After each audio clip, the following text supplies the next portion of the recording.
America's most sinister psychological trap was designed by Samuel Winchester, not as architecture, but as a living experiment in human consciousness manipulation.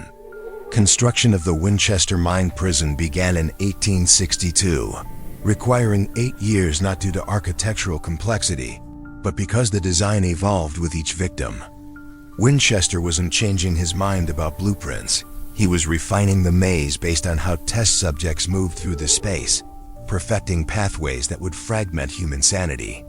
He engineered the house as a consciousness labyrinth, with corridors that stretched beyond physical possibility and rooms deliberately emptied to create sensory deprivation chambers.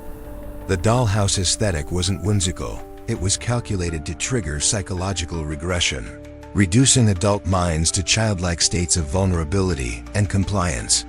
7 stories rise from the foundation, but only 4 exist in normal reality. The remaining 3 levels occupy spaces between dimensions, accessible only to those whose minds have been sufficiently fractured by prolonged exposure to the house's disorienting geometry.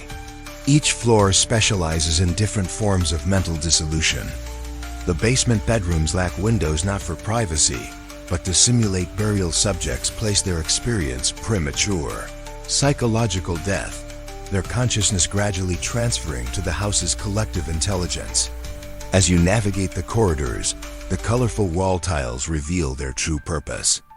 Look closely, and the patterns spell out hypnotic commands in languages that predate human speech. Instructions that reprogram visitors' neural pathways while they admire the decorative elements. The Winchester house doesn't just confuse visitors, it converts them into permanent residents of its expanding psychological ecosystem.